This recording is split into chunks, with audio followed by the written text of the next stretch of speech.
যোৰহাটৰ উপকণ্ঠৰ শোলমাৰাত পুৱতি নিশা ভয়ংকৰ পথ দুৰ্ঘটনাত থিতাতে নিহত দুজন যুৱক আৰু আহত এজন। জানিব পৰা মতে ভাওনা চাই এখন মটৰ চাইকেলত 3জন যুৱক ঘৰলৈ গৈ থকাৰ অৱস্থাত নিয়ন্ত্ৰণ হেৰুৱাই সংঘটিত হয় এই দুৰ্ঘটনা। এই দুৰ্ঘটনাত থিতাতে নিহত হয় বিশ্বজিৎ বনিয়া আৰু সিদ্ধাৰ্থ হাজৰিকা নামৰ 2 যুৱক। আনহাতে দুৰ্ঘটনাত আহত হয় পিংকু বনিয়া নামৰ আন এজন যুৱক। যুৱক কেইজনৰ ঘৰ ৰৰৈয়া ঢলাজানত বুলি জানিব পৰা গৈছে। আহত যুৱকজনক যোৰহাট চিকিৎসা মহাবিদ্যালয় ভৰ্তি কৰোৱা হৈছে। 12টা ঠিক 45 মানত ঘটনাটো হৈছে।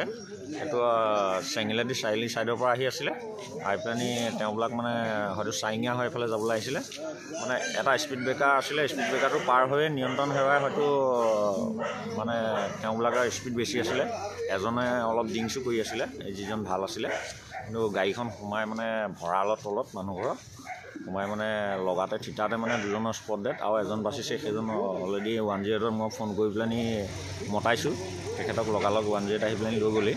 তাৰপৰা ঠিক আধা ঘণ্টা 45 মিনিটৰ পিছত পুলিবৰ থানাৰ ছেকেণ্ড অফিচাৰ আহি পেলানি বস্তুটো মানে চাই মেলি গৃহস্থক খবৰ দিছে। খবৰ দিয়াৰ পিছত গৃহস্থ মানুহ আহি পেলানি বস্তুটো লৈ গৈছে ডেড বডি।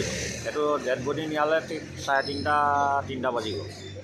একজেক্ট টাইমটো নাই চোৱাত 3:30 বাজি গ'ল। কিহৰ কাৰণে হোৱা বুলি এইটো বস্তুটো অলৰেডি একো নাই। আমি জনামতে আমাৰ তিনিআলিত যিটো টাৰ্ণিংটো মানে আপোনাৰ এনেকুৱা ধৰণৰ টাৰ্ণিং এটা 90 ডিগ্ৰী টাৰ্ণিং।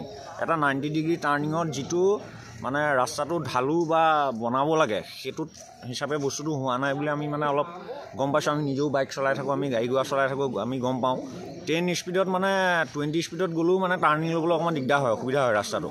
গতিকে এটা ছাইড মানে সদায় ঢালু হ'ব লাগে 90 ডিগ্ৰী টাৰ্ণিঙত আমি পোৱা মতে। কিন্তু ৰাস্তাটো মানে অলপ টাৰ্ণিংটো কম মানে বেছি কাৰণে মানে কি হয় ঢালুটো কম খাটিকে মানুহ গ'লে চিধা গুচি যায়। আৰু এইটোৱে নহয়, ইয়াৰ আগত যোৱা বছৰো এটা ঘটনা হৈ গৈছে।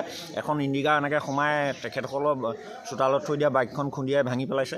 আৰু তাৰ আগতো হৈছে 3 বছৰ ঠিক 3 বছৰ আগত এইখিনি ঘটনা হৈ থাকে। গতিকে ইয়াকে চাই প্ৰশাসনিক কিবা যদি ব্যৱস্থা আছে সেইখিনি কৰিব বুলি আমি আশা ৰাখিছোঁ।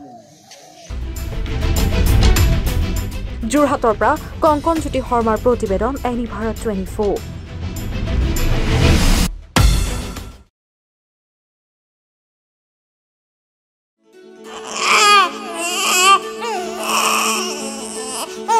অভিনন্দন, আপোনাৰ এজনী ছোৱালী জন্ম হৈছে।